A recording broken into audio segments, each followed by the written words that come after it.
Yeah, let me get myself prepped.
afternoon, everybody. Hello, hello. Hey, hey. How are you guys doing? It's Friday. Oh my God, I look so tired. This week has been exhausting. I don't know about you guys, but this week has just like pulled everything that I had in me. Sorry, my hair looks very like messy, but like, hey guys, we here. It's So, Friday. We made it. good evening, That's everybody. really what it is. Is this is your first? Hashtag I made it. Yeah. Welcome to the podcast. Let's talk about it. So you guys know we here. We just discuss several things, depending on the interaction and some text inboxes that we get. And today we have decided to talk about something. I think pretty intense. The thing is like when we did the French version, like it was so intense and so real that when I couldn't even understand, and I knew like, oh, there's stuff going on in this chat. So I think when it comes to relationship, I think this is one of the last conversation that we're having when it comes to relationship because we have like other subject coming up, but we want to like very focus on relationship because I think relationship is so important when it comes to our lives as human, not just like like boyfriend, girlfriend, husband or wife relationship, but even friendship and other things. And Right. today we're gonna be talking about like cheating. Dun, dun, Um, dun. I think we put, a very attractive title like, "Hey, should I kiss and tell?" Stuff like that. But I think the most that I want to get out of this conversation is, first of all, how do you get to the point where you decide to cheat? I'm not even talking about like the pathologic aspect of it, where you just cheat because you want to cheat. Okay, I'm talking about like somebody that really is in love but still cheat. Like, how do you, in your mind, do you get to that process? The second thing is, once that happened, do you talk about it with your partner, or do Right. you keep it to yourself and then you know leave it in, and then one day they discover it? Like, what are the consequences, in terms of like how does that impact your relationship, and all those things. So friends, this is what I personally was thinking about when I saw the subject of the week. I don't know about you guys, but hey, tell us more about what you guys were thinking when you got the memo about like what we're going to be talking about today.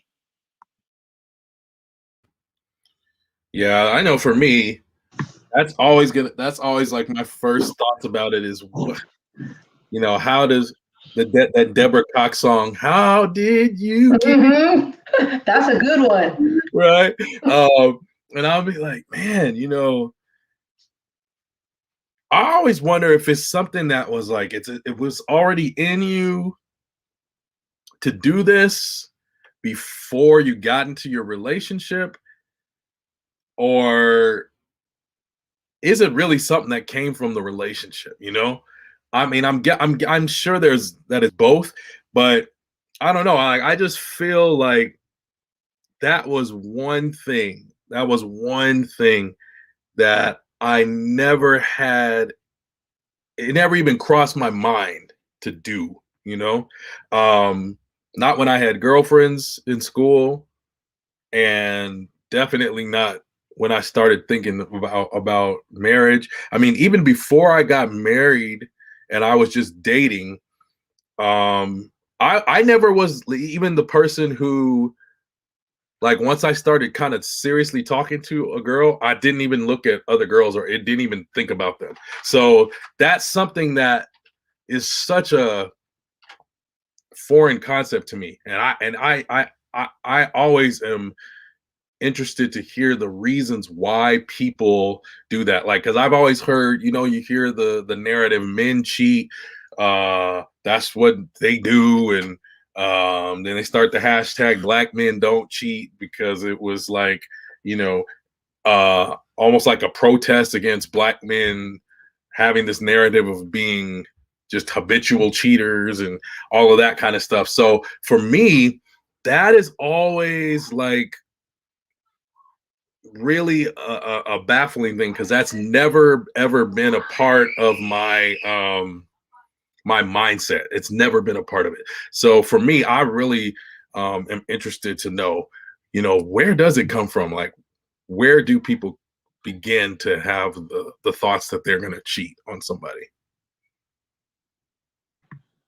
I think you bring up a great point, because I think that your history, and when I say history, like your upbringing, Mhm. um, and even sometimes maybe not necessarily, people can't recall your entire upbringing, those formative years where you do recall, you have memory recall, but then also what you're around, the society that you're around, the environment that you're around can also, play a role in that. And I think that I mean, great as well.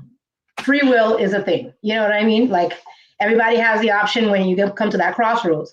But I think that it is ingrained in you to view it as something that's acceptable or not acceptable, whether you're going to be detached from the act and just think that there's no like aftermath that comes with it. Mhm. That really speaks to, what you've gone through in your life, and how, you've adapted to the fact that, oh, this is just a common thing. It's a common thing, like, brushing your teeth in the morning, or if it's something that it's like, this really means, like, what does that violation mean to you? You know what I mean? Or do you even see it as a violation? You know what I mean? Because if you don't necessarily have healthy relationships as examples around you to see what that bond looks like, then it doesn't matter to you if you are violating that union. You know what I mean? I think that's the way that I look at it. If you've always come from, and I'm not saying that's not general across the board, because there are people who have not had that type of upbringing and have taken that like level of responsibility and say, you know what, I'm going to strive for better or greater, but I think it does have a lot with your own intentionality. It does have a lot with your own mindset. And I think I'm one of those people, like, we've all been there. Well, let me not speak for everybody else. I've been there. And I think I've been at that point where I ask people, like, when you get over the irritation and the being upset about it, like, I want to know the intention about it. I want to know why you did that. And you'd be surprised at people who they don't have a viable answer. And sometimes it's because they either don't want to hurt your feelings, or sometimes it's like, I don't know, which makes me really then think about the psyche of people. What do you mean that you don't know? How you do something you don't? You don't know. Did you just fall? Yes. Right. Well, see, I remember back in college, I had a debate with one of my friends. It was a girl. I don't know if it was a guy. I'm wondering if I would have felt different about it. But the debate was, she was saying you can cheat on somebody and still love them, and I was just like, at that time in my life, can or cannot. Her position was you can on someone, but well, you still love them. And at college, I was like, no, I'm not trying to hear that. You are definitely somebody I will never be dating. No, this is not happening. Thinking about it right now, I'm like, I guess you can still love somebody and cheat. Yeah. Because I think some people cheat. You can. Because I feel like there is that like unhealthy part of us that kind of likes to flirt and likes to, like feel like wanted. And some people just don't know the boundaries. It's like playing with fire. You know what I mean? I get that. I push back on that a little bit, because I don't necessarily think that it's unhealthy. I think it's human nature for us to want to be coveted by people, for us to want that type of feeling and attention and recognition, sometimes even from our own spouses, the act of being acknowledged. But you do make a good point where you choose to act on that, because there's that age-old statement that men are going to look and women are going to look, that thing where it's we were built or wired like this is the thing, blah, blah, blah. But the thing is that it's when you choose to act on it, when you, like, even the cheating that's not physical, you know what I mean? When it comes to the emotional aspect of cheating, when you choose to take it to another level, knowing that you have hopefully a committed union, now you have to, like, am I breaking, or am I crossing a boundary? Am I crossing a limit? And I think that's where people, try to, the gray area, sadly. You know what I mean? But it's shocking. Like, I think Dondi's already responded. He never cheated. He never crossed his mind. Like, have you ever cheated on one of your like partners? No, I've never cheated on one of my partners. I think when it came to the point where I was like, especially for women, I'm emotionally disconnecting from you, then I knew I had to have a conversation. Because Okay, now when I like, came, like me, like it's not I'm cheating, but I'm just letting you know that we over, and I'm moving yeah, on. yeah, I had to come to that point where, well, I had to come to my own, because sometimes here's a problem. People are not honest with themselves in those situations. Mm, Like when and for men and women it's different, but as women, we are intellectual, not saying that men are not intellectual creatures, but we are emotional. We connect with our minds and our words. And if I know that I'm already at that point where I'm not having that, and now I'm like, oh, so another conversation with someone else is like, oh, this is interesting. To me, I was like, okay, there's a void and I need to address it. yep. Because, and I think at the same time, when you do that, I think it's a level of fairness to your partner, whereas we're not on the same page. This is like where, marriage and the long-term haul comes into it. How do we, work together to fix this? And if there's no resolution in that, I'd rather just tell somebody right off the bat, like, this is what it is. Sorry, we can't do it. You know what I mean? So I've never gotten to that point. Now I've been the offendee. I've been on that side of the spectrum, which is like, well, why didn't you just talk to me about it? You know what I mean? Whereas, not all men do that. But yeah, I think that it's having enough respect for the other partner sometimes.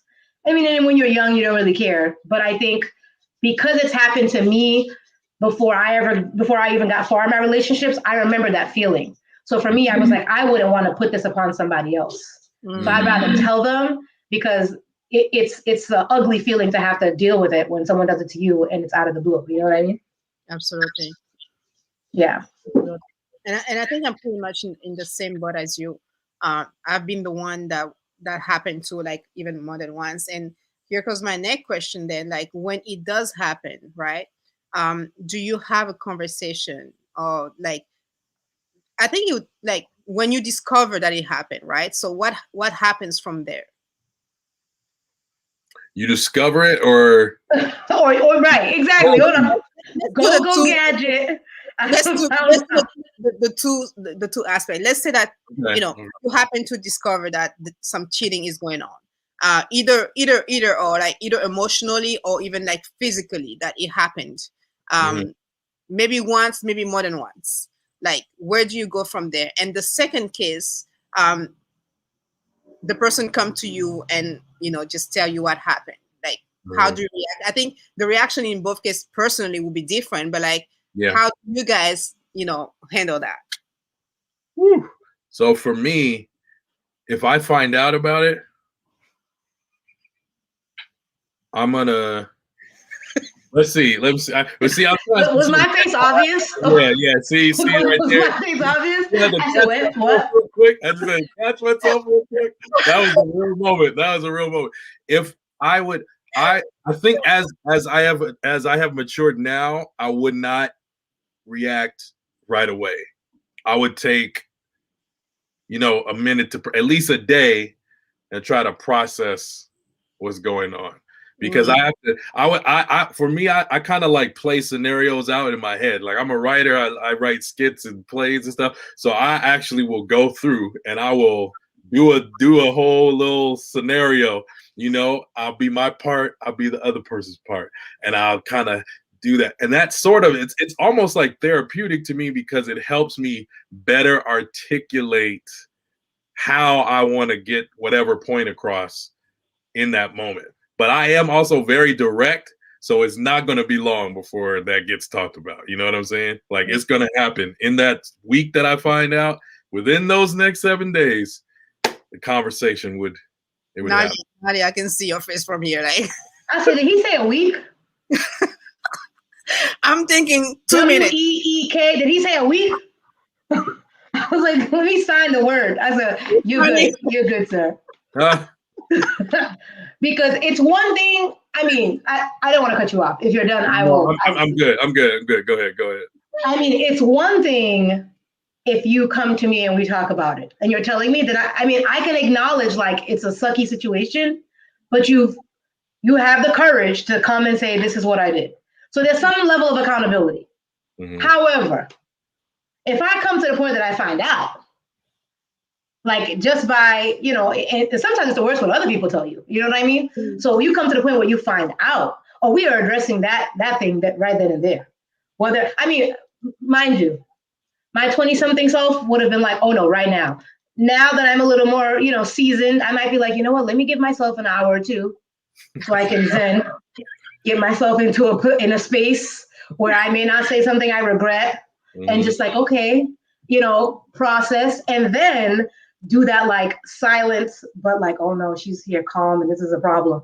Like, wait a minute, so what is this? Like, we're addressing it right then and there, because my belief is that the more that you kind of let it sit and simmer, at least for me, the more that my mind is now thinking about things that may not have necessarily exist, that may not have happened. Like, oh, this was premeditated. This has been going on forever. This is blah, blah, blah. They're probably saying this. They're probably doing that. I would rather like, let's talk about it. But what I find, at least in, my research the data that I've had, is that men sometimes are not really forthcoming to having a discussion after the fact. Not all the time. And the more that you push, because as women, we're inquisitive. We want to know, like and it's to the point that we want, is it something that I did? Like, is it something, we shouldn't do that. We shouldn't absorb that blame, because the blame is not always on us or on men. It's not always the man's fault if a woman does it. But I think we want to know. So we want to know the inner workings, the thought process. Emotionally did you get to this point? And when we push to get that, sometimes we may not always go about it the right way. It becomes I don't want to talk about it, blah, blah, blah. And then that's when like things get heated, emotions and then you never know any answers. And then it's kind of like damaged because people have done things they shouldn't be doing. People just don't want to talk about it. It's not a fun thing to talk about. But sometimes, as I've learned from my friendly counterpart here, that conflict is necessary. And that sometimes you just need to chat about it. Yeah. Right? Yes, you do. And that is what Geneva was saying last week, that that's what also she's sharing in the comment now, is that sometimes even the person who cheated needs to process, to understand how they got there themselves. Don't just like, oh no. Yeah. But they know how they got there. Yeah, for me, it's gonna go on my timeline, and if it doesn't go on my timeline, then I'm just gonna cut you off. Like, I don't have like a lot of patience for something like that. Which is why I would give myself, a day or so, because I'd be like, man, if I go right in there, missiles. That's not gonna be good. That's gonna be bad all around. I give you that. Yeah. But yeah. So I like what Geneva she said. They might need time to process what they did, and I'm gonna be like, well, you've been processing. You've been processing some things. A lot of things. You've been processing quite a bit. So, like, come on now. Now it's time. I was trying to ask the question is like, what is the benefit of not telling somebody? That's the thing. Yeah. That's the thing for me. Like, for me, if you don't tell, it's like you are sitting on a bomb, something that can explode at any time. Oh my God! Yes. Grenades just keep getting worse. So you knew you did this the whole time, and it's been like 2 years later that I'm learning this. Oh no! 2 years. I'm like, yeah. Then you're starting to run into all. It's over. Like the trust is not you even. took the words out of my mouth on these. Yep. The cheat. It was like, okay, now I'm thinking, okay, you kind of got like skills in this area of manipulation and yes. And like, you might as well work for the CIA, the espionage. And if you can hold something like that for that long, we talked about this once on our podcast with my buddy Icky, man, and it was a slightly the difference was we weren't the one that was cheating, but it was if we had found either our friend or our friend's partner, and we knew about it, and you knew how we were gonna do it. That's a good one. And that's probably the closest thing to real life that I know, because I know other people that I knew about the situation prior to it working it out within that relationship. And yeah, that one was. Did you tell? Huh? Did you tell, or you didn't say anything? No. What I had told him, I said what I would do is I'm gonna go up to the person. If it was two scenarios. So if it's not my friend, my friend's spouse, I don't know them well enough. So what I would do is I would probably contact them and be like, hey, I know such and such happened. To the friend's spouse. To the spouse. And I'll say, I will give you X amount of time.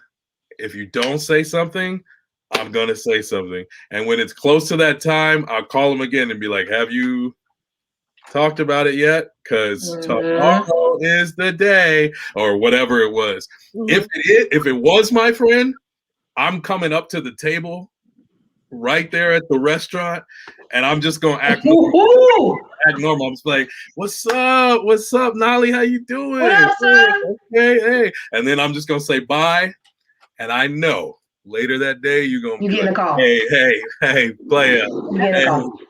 Let me holler at you real quick. You know, that's one of the things that we talked about last week as well. Is like,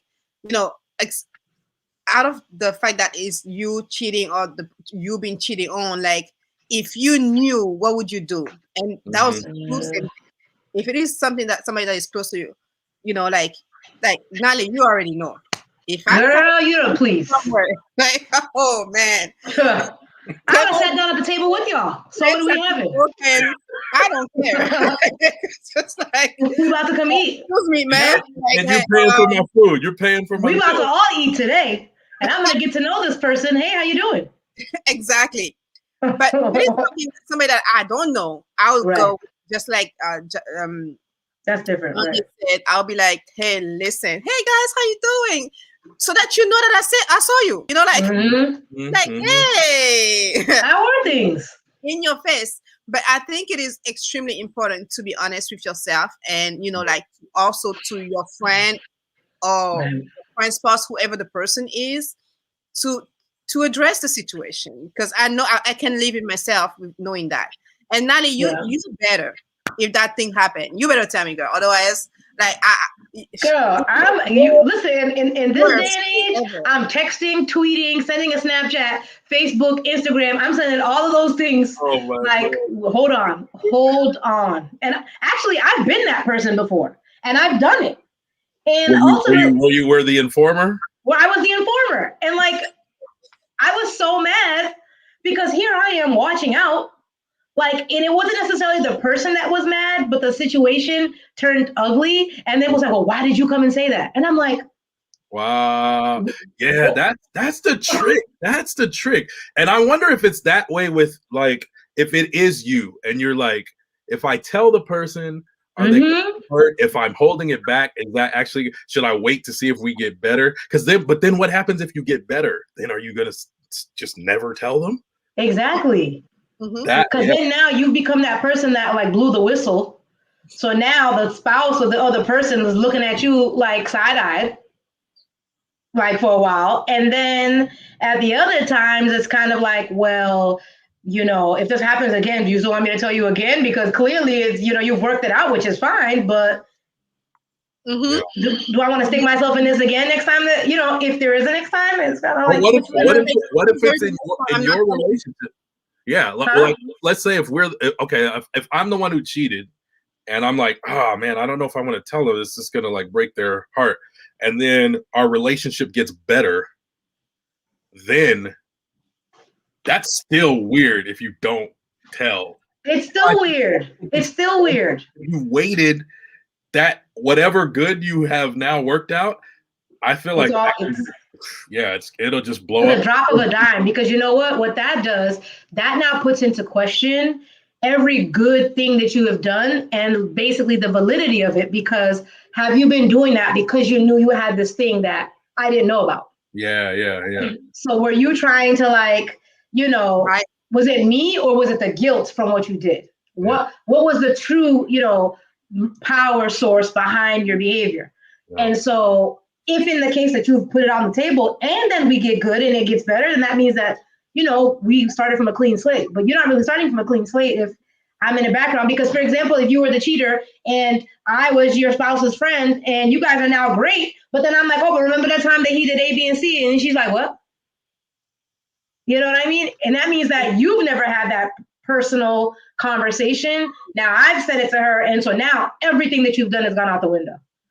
So, How do you I mean, leave? are we coming? Let me ask this: are we coming from the all perspective that regardless, it's got to be told? Or are you guys like, I don't know? For I'm me, in the it's got to be told. That's yeah. me. I'm in the it's got to be told column. Regardless of That's if it's me. 2 years later or right away, it's got to be actually said. I mean, did you say a few years later? Yeah. I mean, whatever the distance of time, if it's right Yeah. away or if it's, 5 years, Whatever. Okay. gotta be said. Yeah, yeah. I think that it should be told. Hello. Hello. Hi, Dinova. How are you guys? we fine. That's just my bucket. Very good, thank you. Glad you're feeling great.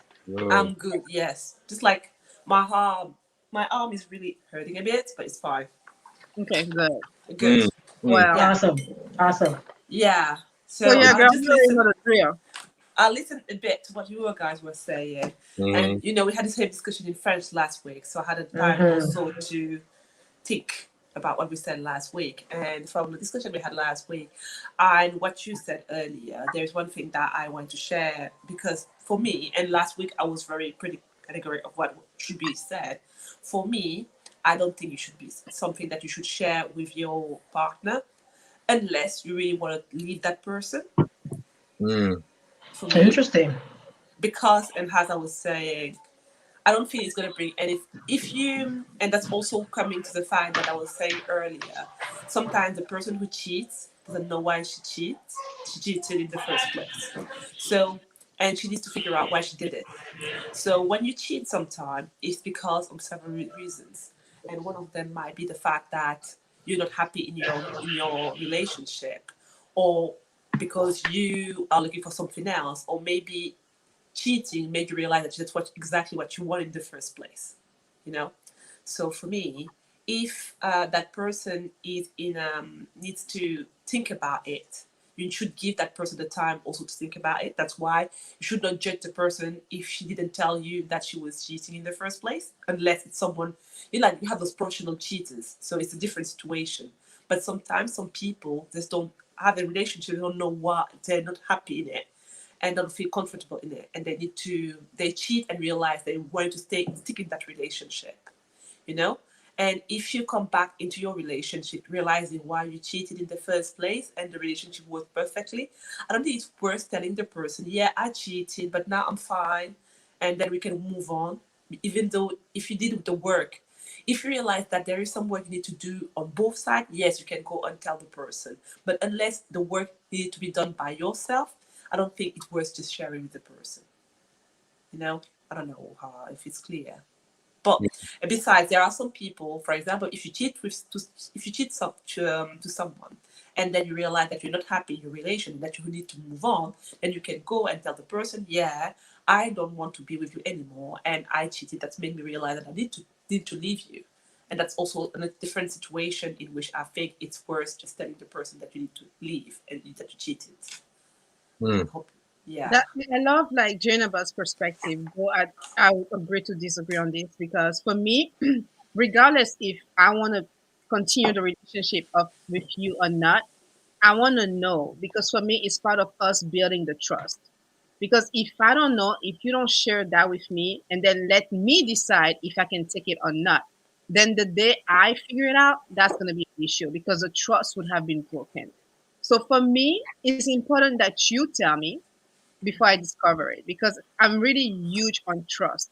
Like, hey, blame me if you want to. I've got trust issues. I've been cheated on 10,000 million times. So for me, it is important. So I think it also depends on what your history with your history is when it comes to relationship. And even for that, I've always wanted to know. For me, even if you kill somebody, tell me that you killed the person so we can kind of like get over or do the work together. Let me be the Bonnie to your Clyde. You gotta tell me. Yeah, like exactly. Like let us like figure it out together. And I think that also help us in building our relationship that is like intimate and personal, because we know the worst and the best of each other. So if I don't know you did it, regardless of, I understand the whole perspective about like, hey, you need time to think about it. You don't know what you were doing. You were kind of this, and they made you. I get that, but let's have that conversation. But if you don't tell me, and I figure it out by myself, man, we have an issue. That's And the what I thing, gotta. and it's also my point of view was very different from yours, because basically what I was telling you last time is that for me, the fact that I found out or from someone else, or that you tell me, doesn't make a difference. Actually, it's just the fact that you cheated that is the main issue for me. Getting it from somewhere else doesn't make any difference. That's why the What way is your? Oh no, go ahead. Sorry. that's the way I feel. If you tell me, if I find it somewhere from someone else, it's fine. It's just like the fact that you cheated that is the main issue. The other facts doesn't really bother me.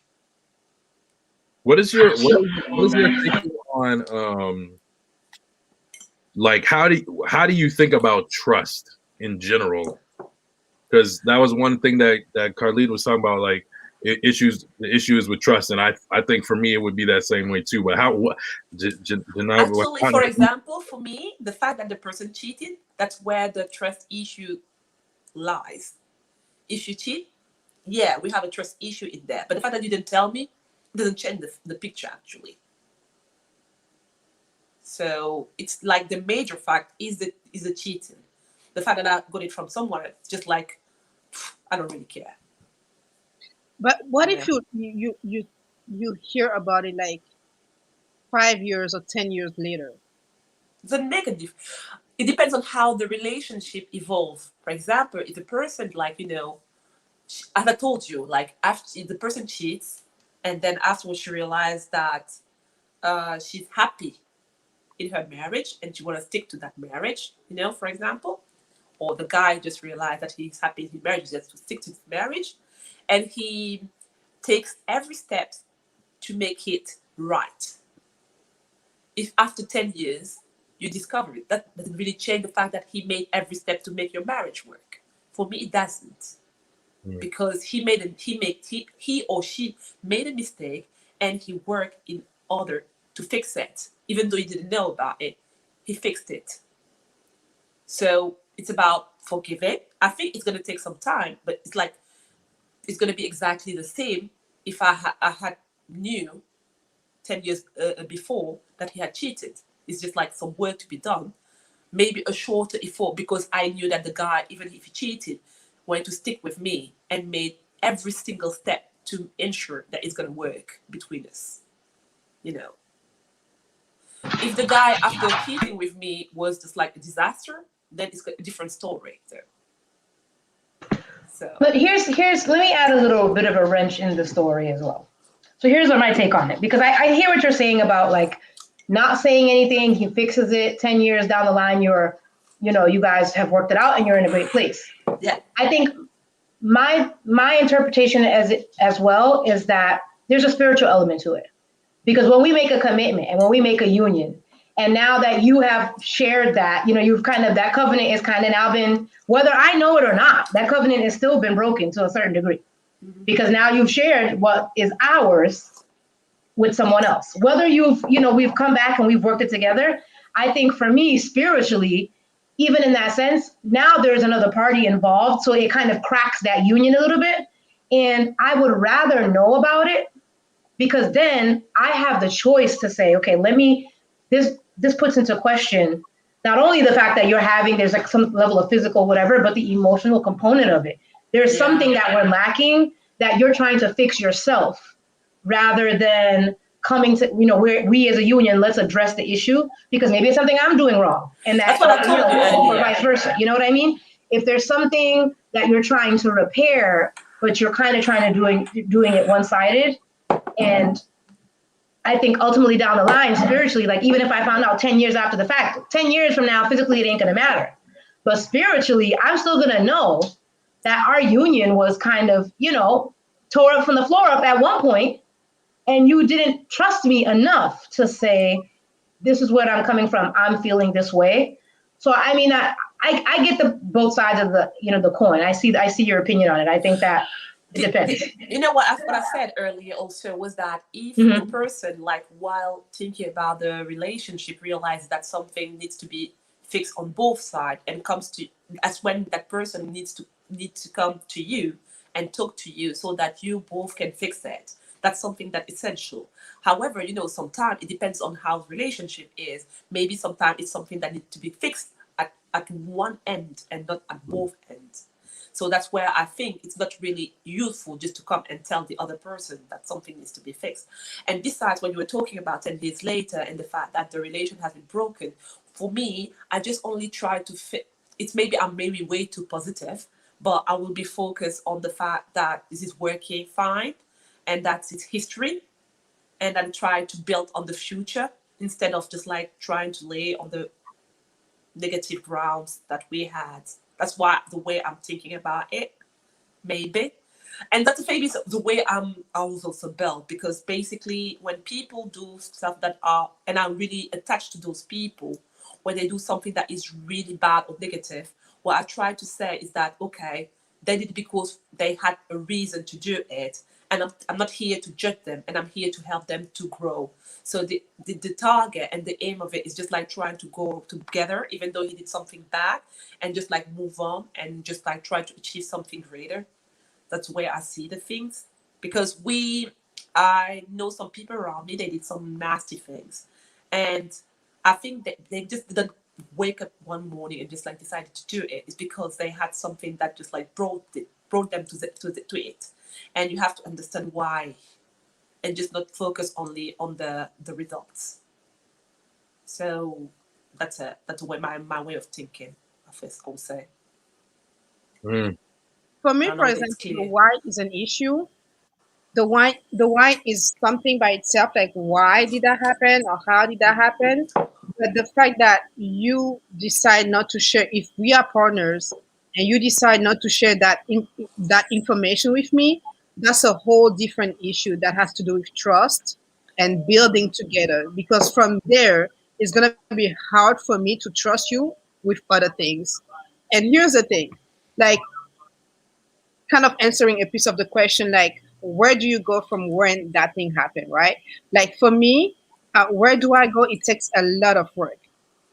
And I've known, in the past, for example, like if it happened one time and then we talk about it and then you do everything to fix it, that's one thing. But if it happens once and then a second time and then a third time, and at the end of the day you still think that I'm the issue, then Yeah, that's a different story. that's a whole different story. But like Yeah. the whole thing is like, the why is one thing. You figure it out why and how you got to that point is one thing. But you not trusting me enough, or trusting what we're trying to build enough to Mm. share that information with me, involving a third party.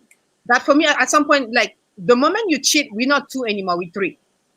Somebody else got into our intimacy, right? So now you we're doing like this thing together, but somewhere somebody has like a third string that I have no clue of, but you do, and that's not fun for me. It's no longer like a two people together. Now at this point it's three people together. And in those three people, only one of the person does not know in the circle that they are being like, you know, uh, Food. fooled. And for me, that's where the issue lays. Because if we are playing a game, it has to be a fair game. I want you to give me the choice to either be like, okay, I'm staying, let's try to work this out, or I cannot do this, let me go, and let me go now, sooner than later, than wasting my 10 years. And then I'll be like, okay, this has been 10 years. Okay, we had fun this 10 years. But then knowing me, Carlita, my mind will go back to 10 years, all the things that you did, all the details. When you say this thing, when you were telling me that you were going this place, were you really there? Like, like it's going to be like a whole mess. I'm going to become somebody that you don't want to meet in your worst dreams. Okay. I mean, it's gonna be like horrible. I know me. I'm like a 400%, 10. I mean, what 1,000% kind of person. I either go all the way in or all the way out. So you don't want But to that's meet. justifiable. That's I used to be justifiable. Anybody exactly would the do that. same, but I've moved on. So I was really the same person. But now I'm just like a more mild person, I would say. So I don't I don't see things like in the black and white as I used to be. Maybe because I'm growing and I feel, you know, people talk to me a lot, so I hear a lot of stories. So the more I'm getting older, the more I have stories to share, and some of them, because some of my friends were cheated, they stayed into their marriage. And I know one of my friends, for example, I know her husband cheated on her, and she discovered that he had a baby outside. And the fact that, he was trying to hide it for a long time, and she didn't know. And afterwards, he told her, and he said, I almost committed suicide because I didn't feel comfortable telling you, and I was afraid you will leave me. Those kind of stuff changes you, because I think, and the person, my friend was telling me, I loved him so much. I was like, and the first discussion we had was like, whenever something like that happens and you feel like telling me, just tell me, because I don't feel like having my kid's dad dying just because he didn't feel comfortable telling me, and I think also that's what all those things that I've heard that made me change my mind. And besides, for this couple, for example, they have a very good relationship now. That is like, and I would have never expected that from that friend first, because she was like so radical about it, and she was like, no, I don't want, if my husband cheats, I'm gonna leave him. And he cheated, had a baby, and she's still there after 10 years. So But here's it's the like, thing. He did say that he almost committed suicide because he was feeling so bad, right? He did say that. But here's the thing. Some people cheat and they just don't care. yeah, that's what I said. So the situation is so different. So you have to know But your wait a minute. partner. Did he say that he felt bad about telling her?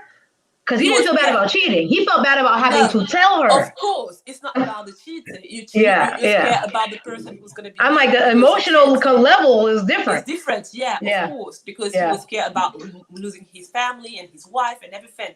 That's why he was afraid, because cheating is just cheating. You do it enough, oh yeah, cheating is fine.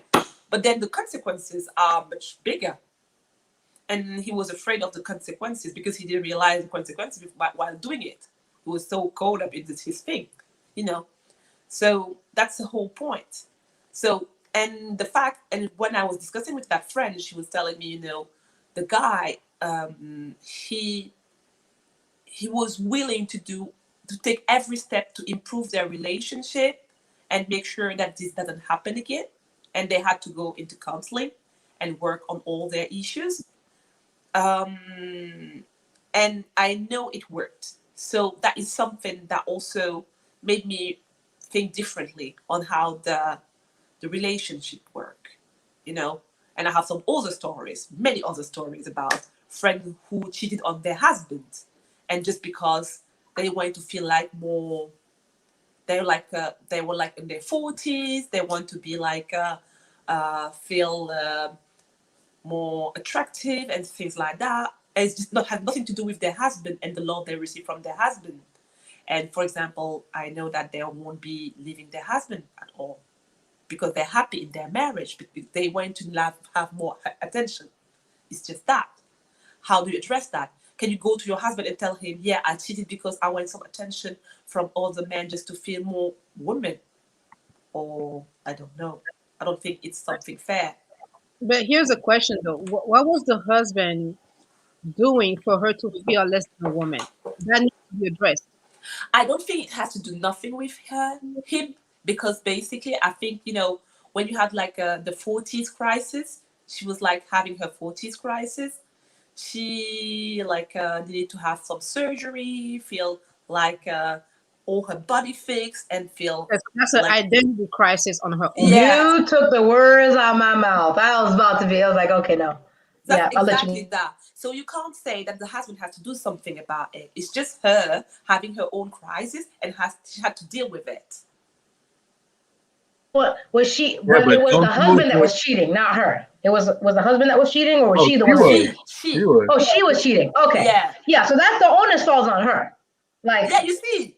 Yeah, the onus falls on her because whether she has identity issue or not, that's not a justification, the golden brick road to be like. That's where we go. That's where we Yeah. go. So that's the point about like having to fix yourself, not having the second one to fix itself. Yeah, so yeah. That's very complicated. And also story I'm hearing like makes me feel like, oh yeah, because you don't know where you fall in. Well, I know where I fall in. Don't use me to help you fix yourself. You go somewhere because I will help you leave and go fix yourself. I'm Now, telling I'm you, not going to be part of that situation. Why do you do that? Because I'm going to help you help I'm yourself. going to help you have space for you to fix yourself. Because what you have done is you have not respected me. It's like, for example, your freedom ends at my nose. Your freedom ends at my nose. If you are in a relationship with me and you have decided that you need to fix yourself by being intimate with somebody else, that affects me because you're only supposed to be intimate with me. If you want to do something like that, then you need to get detached from me and go do that. And then you live the life that happens after that. When you start to include me into the situation, you are no longer just working on yourself for yourself's sake. You are now doing things that affect me. And you, it's almost like, this is kind of a dramatic way to say this, but I want to say it like this. It's almost like rape because you are forcing something on me that I have no say in at all. All right. Now, I know that's not really a good example because it's not the same as rape. I know. The only reason I did that is because I'm trying to just emphasize the fact that it is you taking something from somebody that is not yours to take. So, apologies for anybody who has experienced actual rape. I'm not trying to equate those things. Yeah. And maybe there's a better example. So I apologize. But we get the gist of the point. Like, you know, yeah, definitely get the gist of the point. And I think that's a valid reasoning because when you get into a union like that, you are no longer one in your own. Everything that you do is now connected to this other person, whether you're going through a midlife crisis, whether you feel like you need to regrow your hair, whether you feel like you don't, like you want to get a BBL, you want to get whatever you want to do with yourself. It's no longer just you anymore. So now you do have to kind of, that's I think it's down, when you come down to it, you pull back the layers, it's a level of respect. Yeah. It's just, I respect you as my other person. But before we kind of go deep in there, I just want to welcome Junior. I was just welcome. Good to see you again. Yeah. He was so still. I saw it was a picture. Me too. I was like, is that actually him or is that like a pic? What? You're doing that? It's a photo challenge. It's yeah, not a photo challenge. Really? Yeah. I was like, no facial expression. I mean, on camera doesn't look. I mean, I don't look like really good. Unless unless you controlled you wasn't even blinking. I was like, is that him? Yeah, that's me. How are you, Junior? Yeah, I'm great. I'm great. I mean, how are you guys doing? We're doing great. Good, man. Fabulous. Non-official family member, guys. Yes. Right. Thank you so much for being here all the time, Junior. Thank you so much. We do appreciate you so much. Yeah, thank you. Thank you. What's your thoughts, Junior? I don't know. I want to know what he's been thinking. Hearing all I'm curious about your thoughts. He has so much wisdom, young man. He does. I mean, thank you. Thank you so much. So, I mean, as far as the subject, the subject is, should I kiss and tell, right? Mm-hmm. Not only kiss. Right. I mean, you can go further and tell either. Oh, that's not good. Going all the way down the channel. Yeah. All the way. Yeah, I mean, and if you're on the other side of that, Junior, would you want to be told? That's the other thing. Yes, and actually, I went through this. I mean, I was in a relationship with a woman, and she did it, and she told me, and I don't know, maybe I was recently, right afterwards, or was it a while, or? Sorry? Did she tell you after it happened, or was it like a long time after the fact? No, it was after. And I mean, I don't know if it's because I was naive and maybe it's because I'm young or what, but I mean, the fact that she told me this, I mean, of course, like it touched me, right? But I mean, I mean, how can I say this? We were not really like officially in a relationship, Mm. Okay. right? Because we had a lot of breakups, right? So when she did it, I mean, she actually told me that, oh, oh, actually we were not in a relationship, but I It mean, it was was like kind of Will You were Smith. on an yeah, on and off thing. yeah. So This was during the I off was period. Okay. exactly. Will So Smith Jada. but I was still feeling a certain type of way.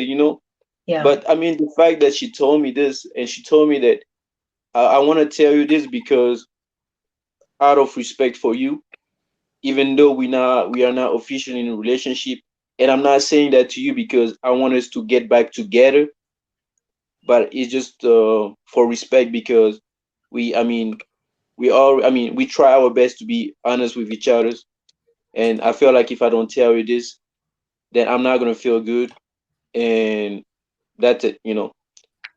I mean, honestly, I know that a lot of men probably will say, you know what, I'm gonna leave these women alone and I'm just gonna go, right? But I mean, I'm probably different because I mean, she talked to me and I mean, I remember at this time I really love her. So of course it hurt me, but I was like, okay, obviously, I mean, we went through a lot of stuff together, and I don't think that one kid should like just like completely erase everything, you know. But what if So it's a baby? when it comes, that's another story. That's I mean, I can see what actually you mean another about story. kids and that, but yeah. Baby, I don't, I know, I'm not, no, no, I cannot do this. Cannot do this. And no, if she has a baby, that's. I mean, I don't even have a word to actually like express this stuff. But I mean, for me, it's just not possible because it went too far. So that's mean every step from the kisses to the baby, every Mm. step you were saying, okay, yes, I want it, I want it, I want it. So that's too much. I mean, I get to this point. I mean, it's. I mean, I think it's kind of too much. So this So is my opinion what's about your it. perspective if it was you? Like if you were the offender? let me Oh let me no, I mean, to be honest, I mean, it cannot even get to my mind to do this. To be honest, no, I can't. I cannot do this. I Because was this just gonna, is really like, listening to sorry. Junior these past few months and kind of getting to know the person that he is. I think he would not get to that point, like in terms of like cheating. I think he'll have the Oh conversation. no, This is not working. Let's yeah, figure something out. But what I want to clarify is like I think the would you kiss and tell is like is an expression. So when we say that, it's not mm, just the kissing part. It's like would you cheat and tell? I think to be correct, At because all kiss and tell would is you like cheat and tell? yeah. Yeah. Yeah, Yeah, kiss and tell I is mean, like a yeah, term, but basically it's no matter what you're doing, it's beyond just kissing. It's not a literal just kiss, it's the whole everything. But whatever yeah. you do, would you do it and then tell? Or would you just do it and kind of sit with it? That's basically how that works. I mean, And yeah, I you've kind will. of made your position clear. I will. But I mean, I need to be also honest. It's just like sometimes maybe it's not because I mean sometimes we can. I mean, I can be doing stuff as far as like maybe I don't know. I mean, it's not a big deal. Maybe I can be talking to another girl, but it's not. I mean, she's just a friend of mine. I was gonna You say, know. hold on, wait a minute, hold on, wait a minute. Let's look at this. That was my next question. Okay. Is being emotionally involved with somebody else considered cheating or not? Let's answer this question in the panel. Mm, mm. It is. It is. I think it I is was for me. like, It is too. who wants to take a crack at Because sometimes it? you get more attached And for emotionally me, without it's having worse like a than physical app. it's Yeah, worse than exactly. being It's the worst. physically. For me, I'm Yeah. Mm-mm. right there with you, Jane, about right there with you. No, Yeah. Nadi and Don Diaz, what do you guys think about that? Yeah, I mean, it's part of the real. When you are in, when you've decided to commit to somebody, it's a holistic thing, right? So if it's a holistic thing, then anything you take away from that is a violation. I think. I don't think there's any part where if my if I was in a relationship and the person's like, hey, I got good news and bad news, and I'm like, all right, what you want? I will give me the bad news first. The bad news is I cheated on you. The good news is it was only emotional. I'm like, no, that's just two pieces of bread. It's like, You know what I'm saying? I'm like, you what? That's what I'm saying. I'm just like, there's no way that really softens the blow. You know what I'm saying? And I mean, and then depending on gender, you know, and I'm not saying it's all women or all men because everybody's a little different, but women may connect more emotionally with somebody, and that is the level of importance for us. That will lead to all roads. It will lead to the physical road. It will lead to our financial road. It will lead to everything. So if I am talking to you and I'm now kind of building this level of intimacy, because let's just start there. People, you know, and I'm not saying just people of the world, people in general have this like one tunnel vision mentality of intimacy. Like it's a physical thing and that's what it is. And it is not. Intimacy can be built on so many levels before you even get to that physical aspect. And for women, we are, you know, we build our relationship based on that, our similarities, our differences. What can I help you build?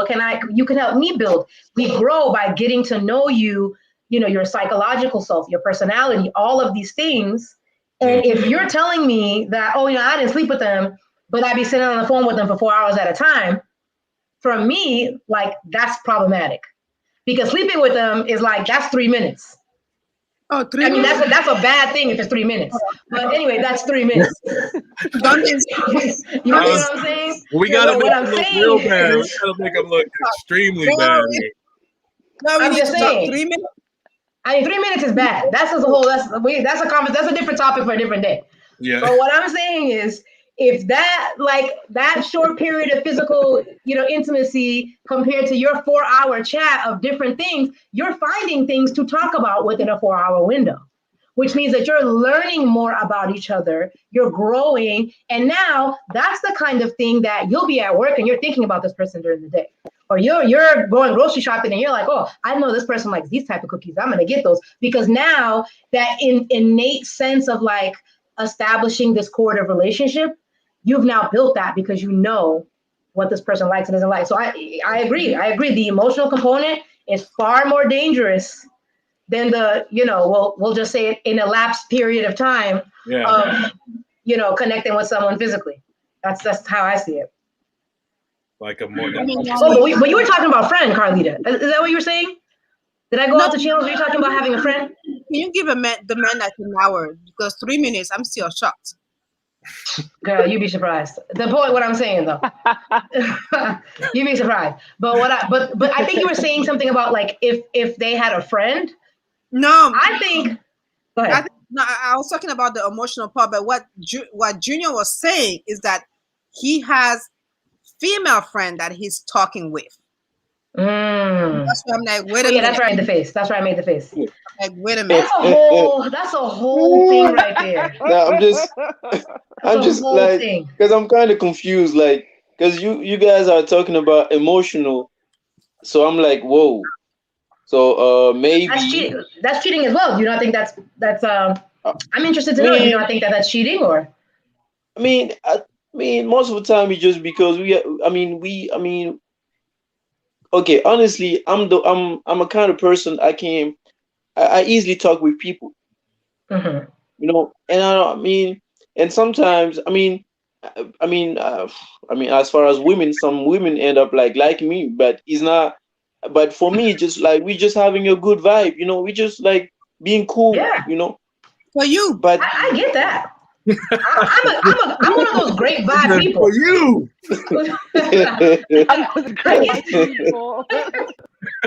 I am one of those.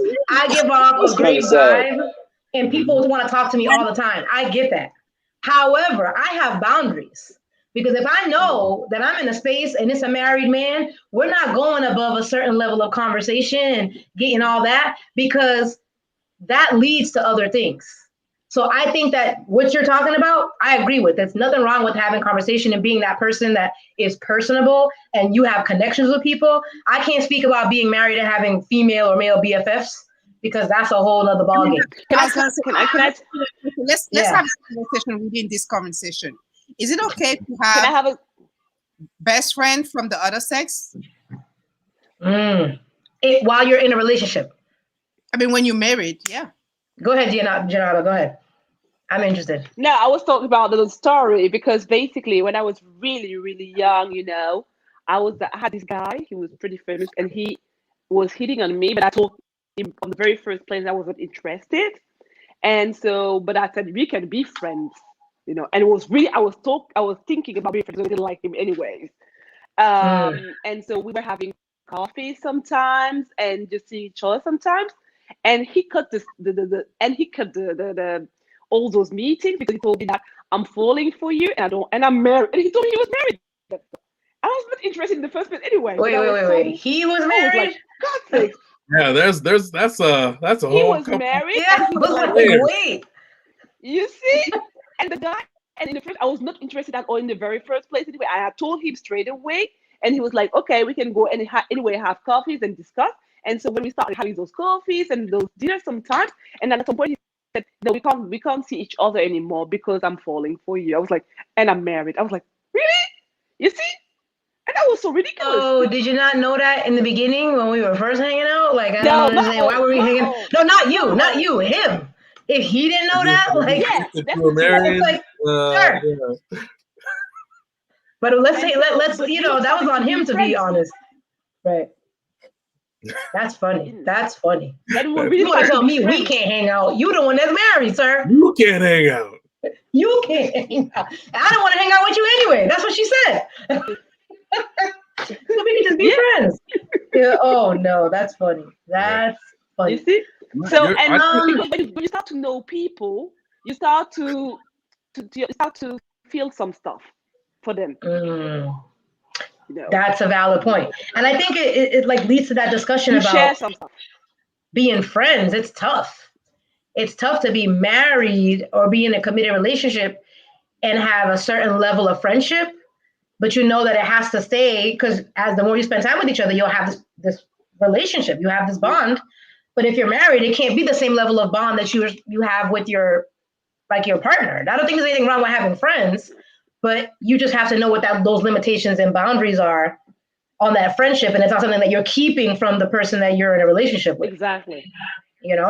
Well, everybody only has so much time in your life, period. So if you're going to be if you got this much time and you give this much time to this friend and this much time to the spouse, that's a problem.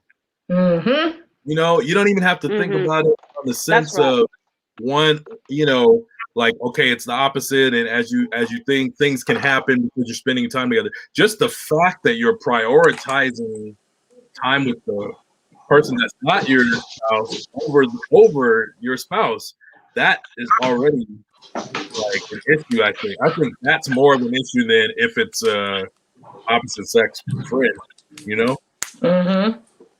Now, if your friend is part of like your relationship, like y'all know each other and y'all hanging out, and like you said, it's like it's not one more than the other. That's different. There's nothing wrong with having friends. You know what I mean? But I think it's when you have these what was the word Jada used? Entanglements. Oh, the entanglements. When the entanglements, that's when it's like, wait a minute, but how long have y'all been friends? And how come I didn't know about this? And how tangled are you? How tangled? Yeah. Sorry. How many knots?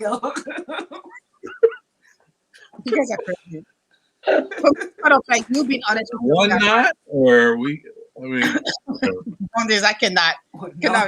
Not. Let me help you. Let me Here's get the some of them out. thing for me. Like for me, it's like if you are talking to the person and you don't feel comfortable when your significant other come in the room, then you need to check yourself. If you are talking to this person and your significant other does not feel comfortable, or you yourself you don't feel comfortable talking about with the person in front of your significant other, being yourself and you know in your heart something is there. So I think that's where you need to check and be like, hey, is this really a friendship, or is this something that has not been addressed, that is like, covered under the friendship title? So that's where, for me, it's not about like male or female best friend. It's more about like, am I comfortable being myself with my significant other next to me, putting the phone on like, speaker and having a conversation like I'm not bothered by the situation, because and that's one. Number two, like, would I be comfortable if my significant other was having the same kind of conversation and vibe with somebody else? That's a tougher one. That's a tougher one. Exactly. That one's tougher, I would say. Because you're always going to be friendly to yourself. You're always going to be like, no, I can see it, I got it. But it was why you? Who's that? Who was who? Why is she asking that? Who's that? You know what I'm saying? Listen, and the thing that kills me about this too, let's throw another wrench in it, is the people who compartmentalize. Because I've had friends who do this, who have issues with their spouse having conversations with blah, blah, blah, blah. But then I know that person has cheated on their spouse and their spouse doesn't know about it. So I'm like, you're upset that this person, say it again? That's the worst, because when you are the one who did it, then you are bothered when other people do it. I was like, wait a minute. Oh, yeah. I don't understand this logic of thinking. That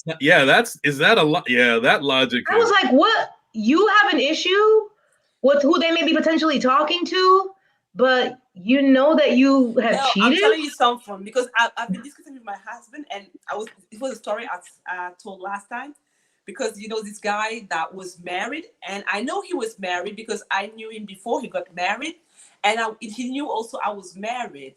He was a colleague of mine, so we had a baby, and so we had a couple of drinks, and one time he was like hitting on me. I was like, but I'm married. I know you're married, so why are you doing that? So I came home and I was like, my husband, the guy was trying to hit on me, and he's like, he said, you are so stupid. Of course he will. I was like, really? And he said, yeah. And he said, you sometimes women are just too genuine, and you just ignore some signals that us guy can spot. And maybe that's what's happening with your friend, because he knows where the guy his wife or partner is talking to is heading. So he has spotted some stuff, and he knows exactly where this is leading, and that's why he is upset. Because that's why my husband told me. He said, I knew it was not something genuine. Because I said the guy was married, and he knew I was married as well. So I didn't know there was something in it. And he said, no, of course I knew, but I just want you also to understand, because sometimes you're just too genuine in it. I mean, there's a certain level of being naive, but he assumes that he is confident. That's what I was gonna say, because you guys build trust. Yeah. And when I came from that, I was like, oh, I was so upset. The guy, he did that, and I was so pissed and upset. And I banned the guy from my for everything I had around him, and I didn't see him again. But in the first place, I was just having a lot of fun with the guy and didn't really notice anything special. It's just weird. Yeah, but he told me that sometimes it's because they know and they spot some stuff. That's why he might be upset. Your friend might be upset because he knows that the other man is maybe trying to get somewhere. And he thinks that you also know? Yeah. Wow. Okay. I mean, I guess that also kind of falls under that, like, the aspect of women who know other women are up to the okie doke. Exactly. And then guys who are like, no. And we're like, yeah. No, yes. And it's the signs, but yeah, we know exactly how women will try to hit on a man, and they don't get all the signals, and it's the same exactly on the way on the men's side. Yeah. We just start a book. And we're just like, he's nice. Oh yeah, no, it's not really nice, because he knows what he's trying to get. Wow, that's interesting. That is interesting. Prize. Yeah. Eyes on the prize. Just kind of. Here's the thing that I always notice. I think as women, we are more forgiving when we are cheating on than men. Mm. Because When we are the people that have been cheated on. Okay, yeah. No, I Because get that. society. Yeah, why is that? society, Why or do you is it think that is? women are That's a can of worms. You want to open this up, Dondies? I got some Let me thoughts, run this but it. yeah, Go. I agree with you, and I know one of those reasons is extremely toxic, and it has to do with men and property. I don't know if you thought about this. So, like, there's a big thing in if you listen to rap music, right? I mean, I heard an interviewer. He was talking about this once. He was like, he said he asked this question. He's like, when rappers are, talking about, a girl or something, he says, why is it always your girl? Why do they always say your girl instead of a girl? Why what is it about your girl? And the whole thing is, I am a man, and my alpha maleness or whatever, it overshadows yours, because not only can I take my stuff, but I am also powerful enough to take your stuff. So that is what actually helps to kind of build up my self-esteem of myself. So now if my partner has cheated on me, then they have in a sense violated my kingdom of stuff. You know what I'm saying? It's like, I got my house, I got my success, I got my business, I got my woman. All of those things is my stuff. You know what I'm saying? And so when something happens that now I don't control, that really to the point that I can't forgive it, because the violation is not this violation is not even like, oh, we were in a committed relationship, we committed to each other and we've broken the bond. It's, you mess with my stuff, almost like I'm a drug dealer and you came to my block. You know what? And the root. I hear you, because I think I had the guy who cheated on me. Like, he said, "You mine." I'm like, "I'm not yours, sir." He's like, "Yeah, you are, and you always." I'm like, "No, I'm not." So I think I totally get what you're saying right now, in terms of like that's why you guys think that we are just like your objects, and we're here sitting down and we just have to be here, or you guys just mess around and do whatever you want to do. I mean, I would take it a little further. Because I think the root of that, and today I'm on a sign language kick, okay? EGO. It's the ego. The male ego is dominant in their, and it's not no diss to nobody, because it's not, some people know how to control it well. But the male ego is dominant in a lot of what they do, whether it's work, whether it's possessions, whether it's property. It's about this aspect of, I can attain this, and once I've attained this, I don't even want to go like caveman and be like, this is mine. But that ego is what, even in rap, yeah, I see it, Carlita. Even in rap, like, that's why sometimes they used to get so disgusted listening to rap, because it's all about whether you driving this whip, or you got these jewels, or you got this girl, and blah, blah. It's about ego and what I got that you don't got, and that you ain't going to take what I got. And the ego drives it all. And I think for men, when women violate that, that means that we've taken that control from you. We've taken this element of power and possession away from you, because we've done what we needed to do. This is not some sacred union. I went out and did what I needed to do, and I'm back here. Whereas women, I feel like there's a certain level of guilt that we may carry. Like, we can caught up in the moment and do what we need to do. But then you're like, oh, but I feel bad. Like, we don't walk around that aspect of ego that much. There's some level of like, maybe I should have thought about this. Like, the emotional processing comes into it for us. And some women don't. Some women are just like, yeah, that's what I did. And what? That's not everybody does that. But I think what drives it for men, in my experience, in my opinion, what I've seen is that aspect of having ego. Now we can go down the line and talk about the evolution of science and how men, are like that, and how they're wired to think. Not all men are like that, but I think it's prevalent. I think it's also the way we raise our kids.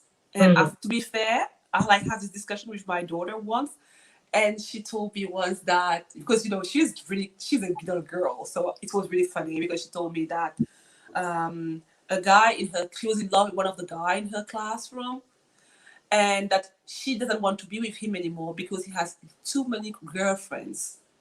And I was like, okay. But I said, she said, I have him and him. They like me, but I don't know whether I'm going to take any of them. I said, you can take both, girl. How old is she? This is too cute. She is 6.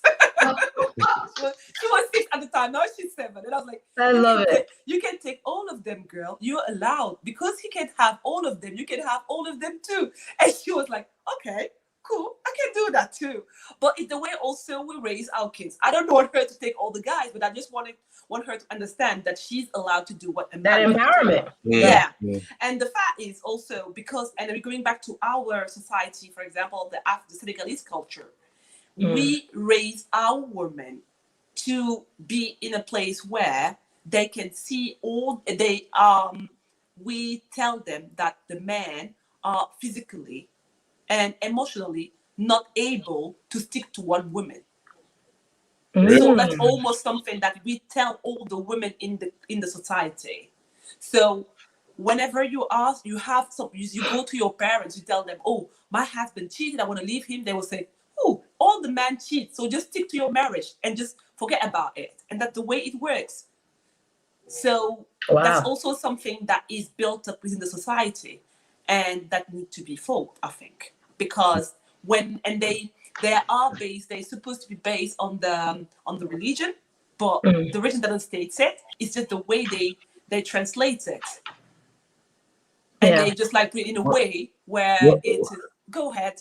No, I just want to know, like, what area of religion is this? It's Christian like religion? it's like different? the Islamic Muslim. Yeah, it's Islam, okay. but it's not Islam. It doesn't say that. It's just the way they translate it. Besides, it's just not only the Muslim that do that. It's also the Catholic, because we have also a portion Catholic person in there, and everybody does it anyway. So if you go and complain that your husband or your boyfriend has been cheated, they say, oh, all the guys cheat, so just go back and just go to your marriage. It's what you hear everywhere. So women are just like the way they live.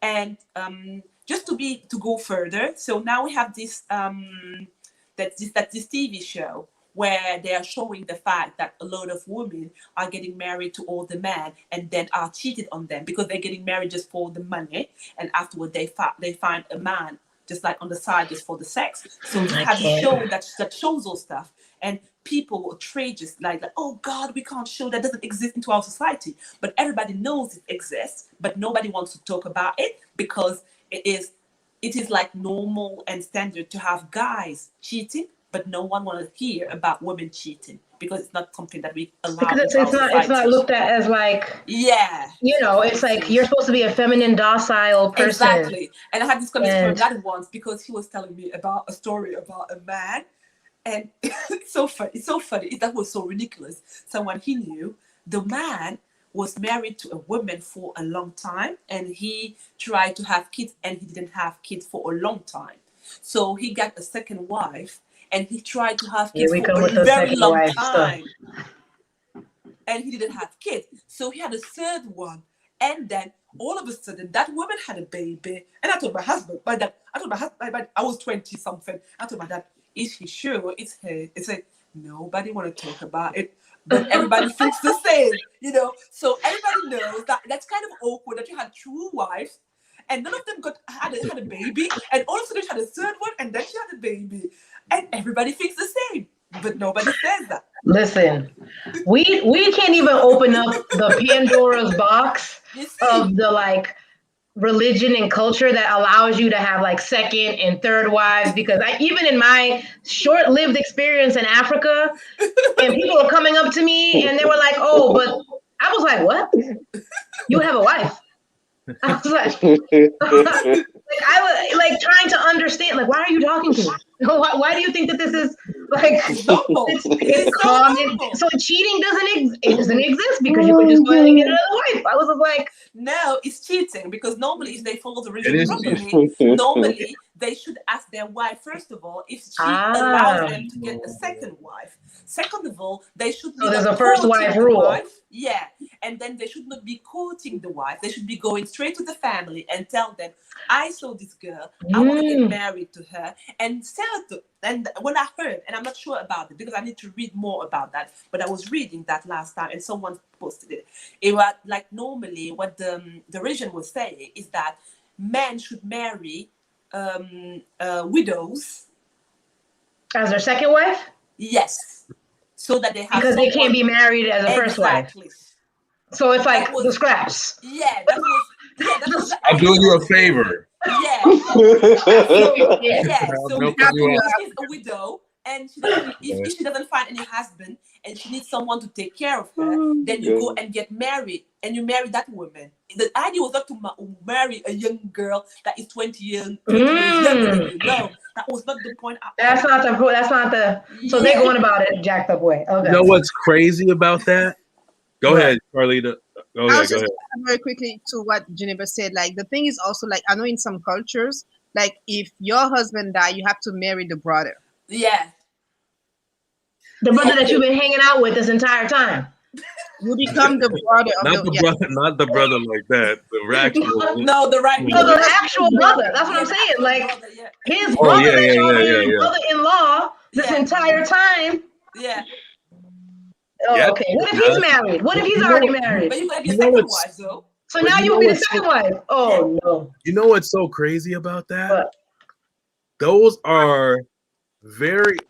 There's different twists on them. It's different perspective, but those are like things that you really do find in religion. Like, for example, the thing about the widow. There's in the book of Timothy. So anybody that's Christian and reads the Bible, Timothy talked about this program that the church had. It was called a widow's program. So it's like if you get married and you don't have anybody to take care of you, then the church is now obligated to take care of you.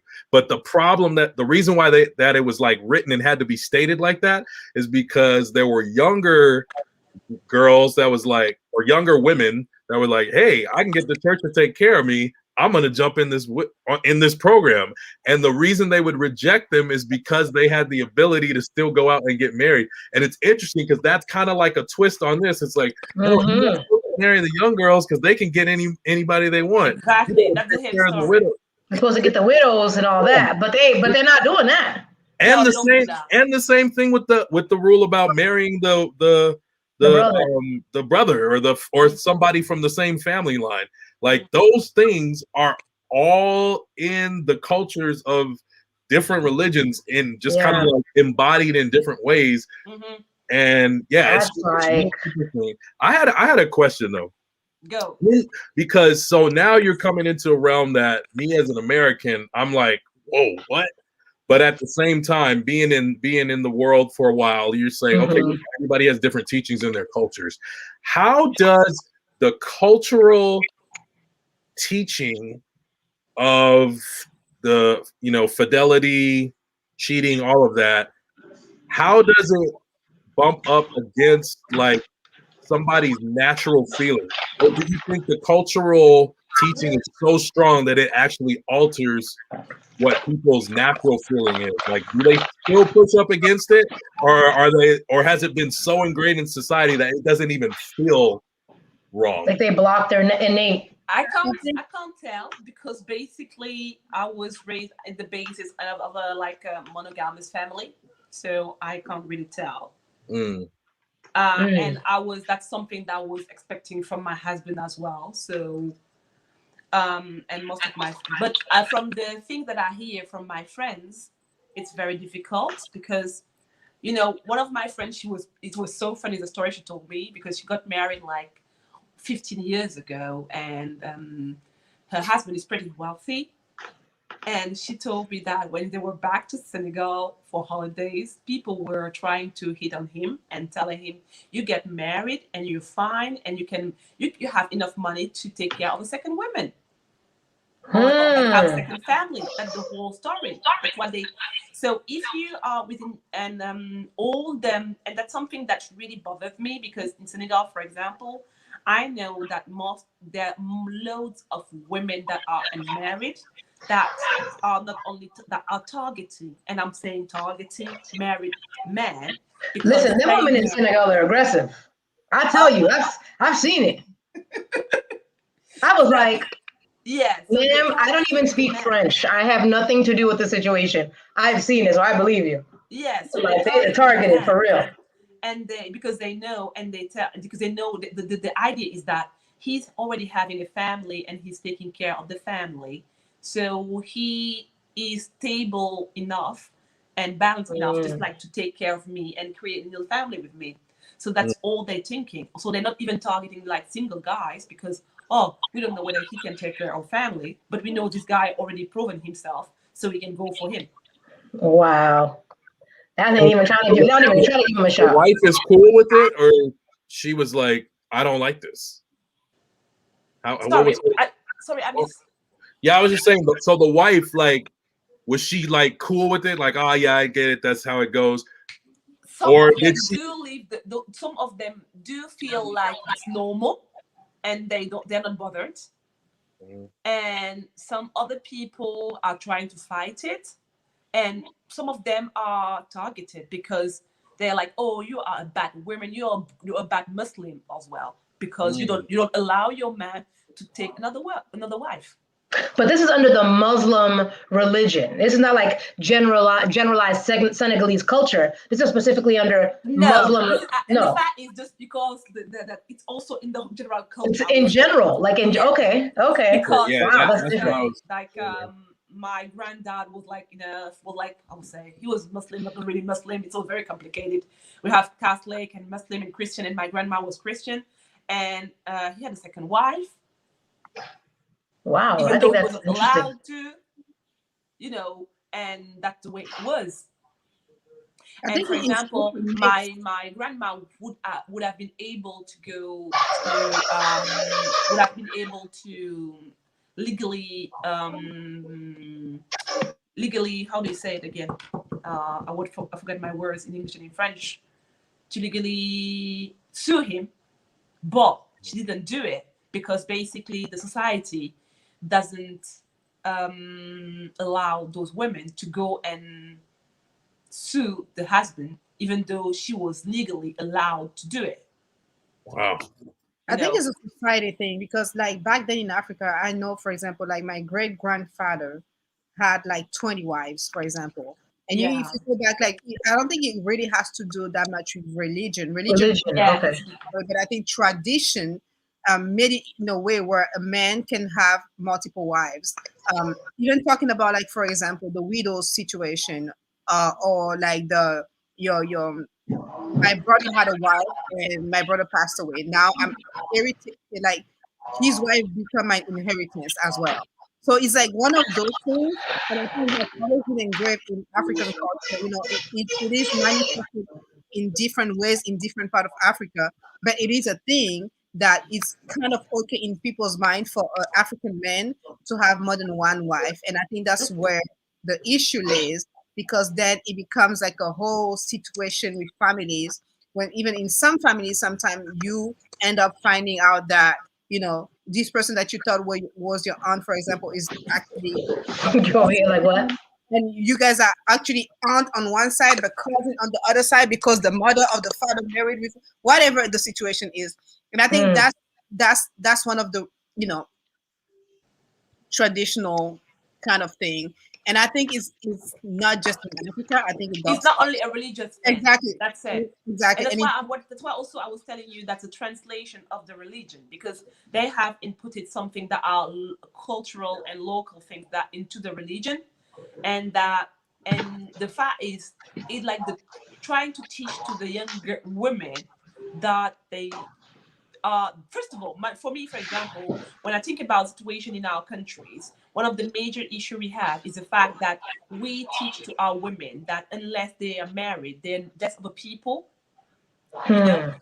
and it's a major issue. So I know a lot of people, even though they have succeeded in like their professional life, unless they got married, they're not recognized by the society. That's very Mm. yeah, major. Wow. And so once Well, they he have was like, succeeded in their career, what they try to achieve is to find someone to get married to. And that's where also they're looking for anybody. So because you have to have the married sticker just to be recognized. So that's one of the major lady with the scarlet letter. Exactly.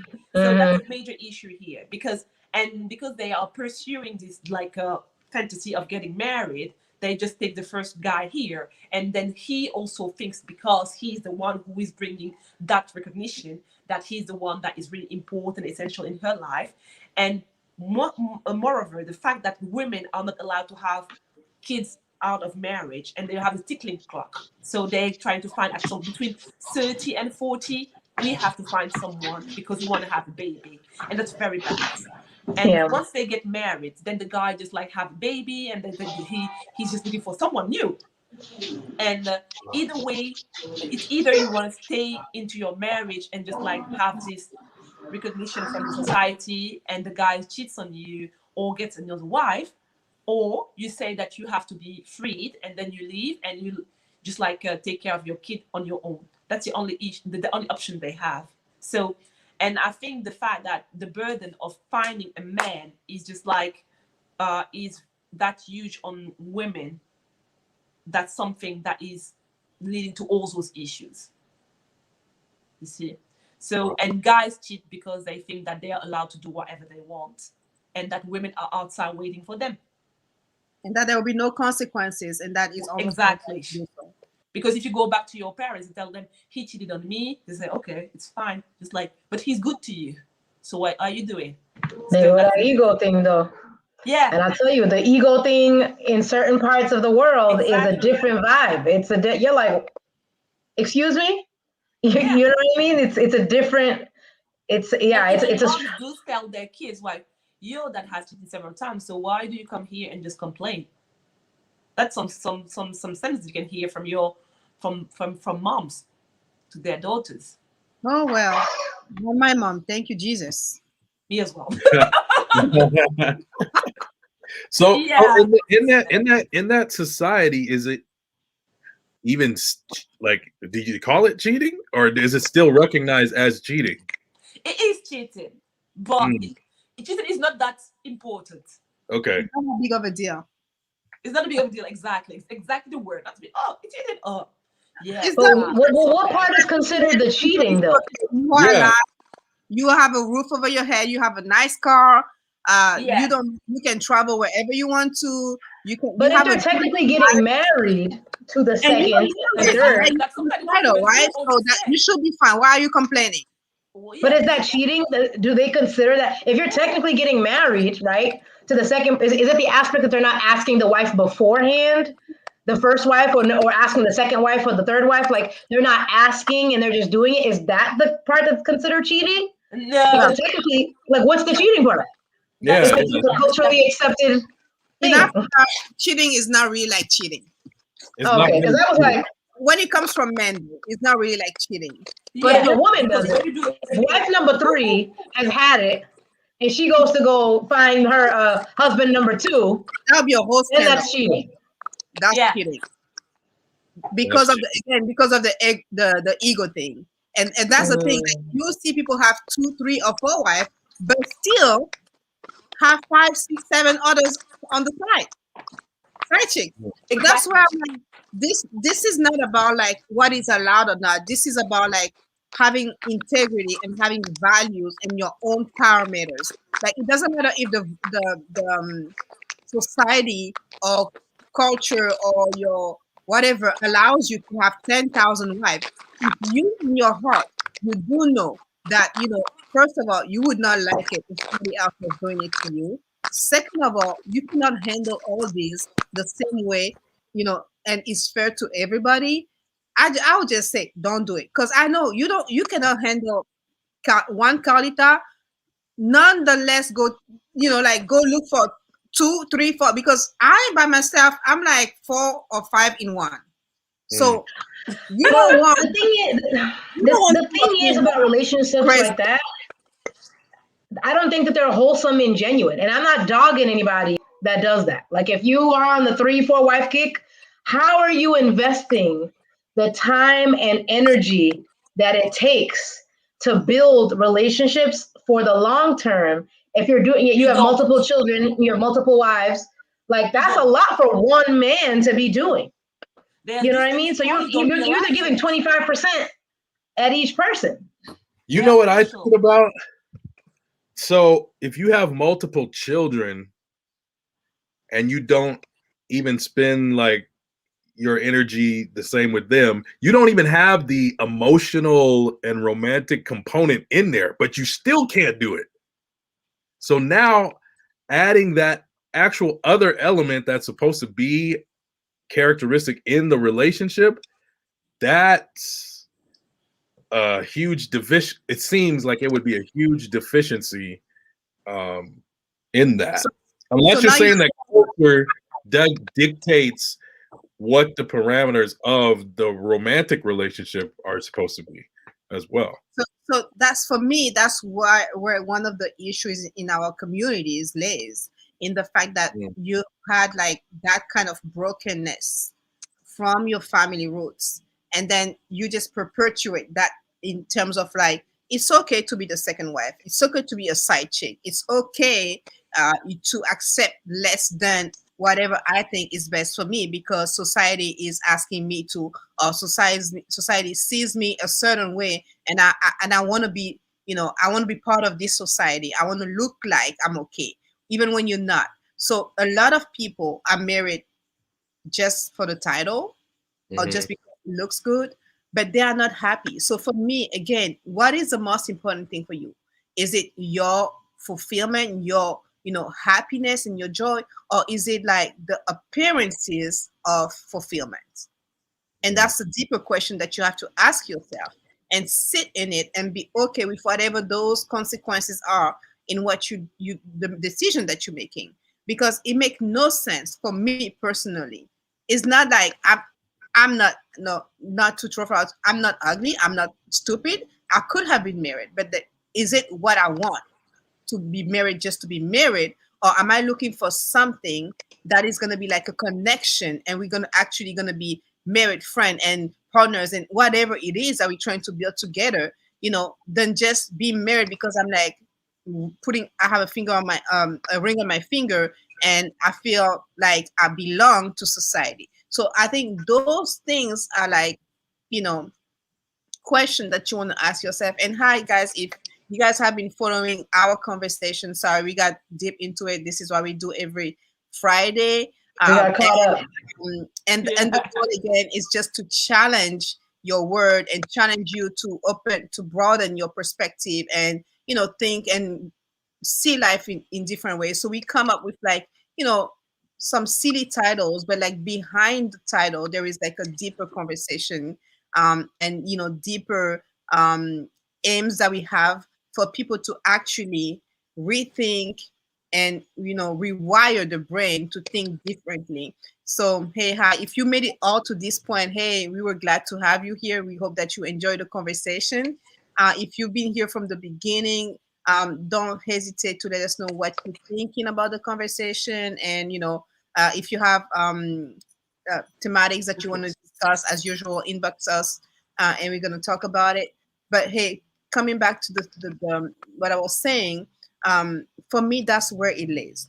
Like for me, if it is okay for me to let somebody cheat on me, break the trust, break whatever we were trying to build, not apologize for it, and keep it going, and is even part of like what society expect him to do, without taking in consideration how I feel, or how that make me feel, or what it broke in between us, then there is an issue for me to work on. If I'm the one cheating, then I need to work on myself. Why am I cheating? Why am I getting there? What happened? Is it something that with me that I need to fix? But for me, it all has to do with ego, how I see myself, so that the identity, so ego identity, but also like self-love and self-respect. So for me to answer to this question, should I kiss and tell? First of all, I will not get there, because before I cheat on you, like it's not even cheating, because I'll be gone. I'll just be gone. I'll just be like, this is not working. We need to stop. So for me, this is not, I cannot do that, because if I do that, that means that I'm completely disconnected. I'm done. Mm. Now, being cheated on, I've tried to still be in the relationship, but the thing is, like, the person did not realize that it was like me doing him a favor and giving him another chance. So it kept happening, and I was like, you know what, this cannot work. And even the person that I became at that point in that relationship was toxic. So I think, we really want to think about, like, deeper than just trying to, do things for appearances. Like, am I still the same person now that he has cheated on me? And am I reacting the same way to the things before? Am I really trusting him? That's where, for me, if there is no trust, there is no more relationship, there is no more love, there is no more respect, and no need for us to continue. So that would be my kind of conclusion for today. I don't know about you guys. Well, the funny thing for me, and not funny, but it's interesting connection that I'm thinking of when we talk about tell your partner that you're cheating. It's a communication thing. And if you had better communication, you probably wouldn't get there in that place, because like Carlita's saying, I'm gonna tell you that we're done before we get to cheating.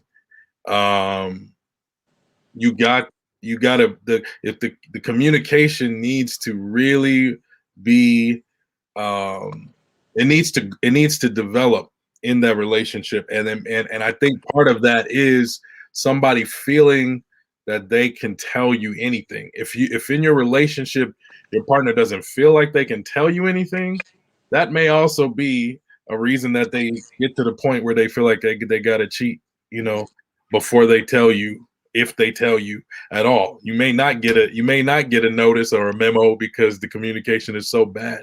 But yeah, it just I think this conversation for me puts that extra level on the importance of communication within the relationship. So yeah, but definitely, if I believe with all my heart that I will never have that issue. But if for some reason it ever happened, I absolutely would have to tell my wife, and we would have to work it from there. So yeah, I believe it should always be told. I'm the bad one who's telling not to tell me. Oh. I'm the bad one. I don't think it's a bad thing. I think maybe, like, so now my question to you, Geneva, is like, why wouldn't you want to know? Because it doesn't change anything. Are you sure? I'm sure. The thing is, if the person, for example, I'm just going to say, for me, the fact that the person cheated, if the person cheats and continues to cheat, and I find out, my answer would be, so you leave. But it's not because I found out that I am leaving. It's because he has continued to cheat, all along, and not because he didn't tell me. Besides, if the So for guy, you, for the example, continuation part of it, like, it's not just a one-time thing. If it happens more than once, then it is an issue. If it is a one-time thing, you can consider it a mistake. Yeah, the fact that the guy, for example, cheats, if it can be maybe 2 times, 3 times, I don't know, but if he realized that he wants to do something and move on his life with me and just like stick to me, and comes up with some decision to improve our relationship, I will say it doesn't matter if I knew it or not, as long as we're working to improve it, and he is willing to do it. And it's where we're coming to your discussion with the guy that you were talking about earlier. The fact that he was not willing to, he didn't realize that you were making him like, you were giving him a chance that was the issue, because he should have realized that you were trying to save your relationship, and he didn't realize that. That was the issue for me, and not the fact that he cheated. You see? I see what you mean, Jennifer. I think I do understand what you're saying. So because from the I was talking earlier about the fact that I had this person that was cheated on, and she had the guy had a baby, and then they are still together and everything is fine. I've had like the exact same situation with another couple, but they split. Why? Because in the first place, the husband came back and said, I did that, but I want to save our marriage, and this is where we're going to be, how it's going to be working to improve our relationship and save our marriage. And the second one, the wife discovered it. I don't know. I don't know. He said it. I don't know whether he discovered it or he told it to his wife. But however, he didn't commit into saving the marriage. They just like, okay, he cheated. I want to stay with him. And so we go and we move from there. And afterward, the guy cheated again. You see? So it's the exact same situation, but the way the cheater behaved was different. I think, yeah. I mean, I think for me, it doesn't change the fact that I think not addressing it the first time is what the continuance of it means. Because when you didn't check that in the beginning, like if from what it sounds like, when it happened again, that's when things started falling apart, because it was never addressed, like the root of the cheating, not necessarily the cheating, but like the root of the cheating. And I think that's the part in discussing it is what we're trying to get to. The root. The communication is key. Yeah. And that's why also I agree with Denise, because if you don't have this channel of communication and you just like say, this is why this has happened, you failed, I failed, and we have to work on these grounds just to improve the situation, it won't work. But nevertheless, both sides have to be willing to improve the situation, because the cheater might say, I cheated, and might think maybe it's fine with him, but maybe he's not really willing to save the marriage. And that's also where, for me, he needs some time just to realize why he cheated and to know why he cheated. Because sometimes it's just because he's not in love anymore. And if he's not in love anymore, he needs to tell the person he has in front of him that he's not in love anymore and that he needs to move on. And at the end of the story. But both people, in the relationship should agree on how they want to evolve. And for me, that's more that the key point of the cheating. Not knowing before, after, or whatever, for me, is not the issue. If I realize that my husband or my partner has cheated on me, I will ask him, why did you do it? And do you want to work on our relationship, or is it done? And that's the only question I need to know. I don't need to know when or where it happened. I mean, I can hear that. I can understand that. I think that, like, yeah, not everybody wants to know the nitty gritty of it. You know what I mean? Like, there was a point in time that I'm like, I want to know. Now I'm like, no, I don't want to know the nitty gritty. I don't want to know, like, I want to know the root. I want to know what's causing it. Like, as far as what how am I impacting this decision? And how is your action impacting, our life? But I think in the long run, I would rather know. I would rather know, because like we talked about earlier, if there's something that's causing someone to stray from a relationship, whether it could be, like you said, the thing about people being willing to fix it. If we know that this relationship is just running on fumes and you're doing something like that, or the opposite, we have a great relationship, but there are some hangups, and now there are things that need to be addressed that we're not addressing, and we're kind of just like skimming over. That's the reason why I would want to know. Because if this is a relationship worth continuing, you're not going to know it if there's no communication, and that's like floating away, like, and at this point, that means that you're just going to continue to do whatever. And so we're just like two, boats crossing in the sea. Like, do we want to actually be in this committed union doing that? Or are we going to have this like consistent rocky up and down, because relationships are work, but they're not hard. You know what I mean? I think it does require work, but it shouldn't be something where like hard to the point where cheating is happening and I don't know why, and now I don't know. And so we're kind of in the dark. It's just like, it's just a whole hot mess of things. And I think for me, I think it's a level of respect. I think it's a respect for myself. It's a respect for yourself as an individual. It's a respect for whatever we're building. And if we have a family, it's a respect for our family. Because if you're stepping out, something is wrong on this end, and A plus B is not equaling C, because you're out there looking for, something else. So I think that's where my thought process comes about it. I want to know what the issue is at hand, because if it's something that I'm doing, or, we have a disconnect. That's, at the end of the day, that's what it is. It's a disconnect. And I would rather it that you told me rather than I find out from someone else, because, or some random person who tells me, because then I'm like, so we share an intimate, bond with each other, but for some reason you find it difficult to tell me something that is affecting that. So I wouldn't want to find it out from a stranger. I wouldn't want to find it out 10 years from now. I would want you to address it. And if we decide, just like you were saying with the other folks, if we decide like, you know what, let's call it quits. Then it's like, you know what, I know this ain't for me, and we don't have to waste each other's time. But I think that when you don't do that, and you're trying to figure it out, and you're trying to decide what's happening, and then it just happens again, and it happens again, then it's like, I guess in my opinion, you're not being fair to your partner.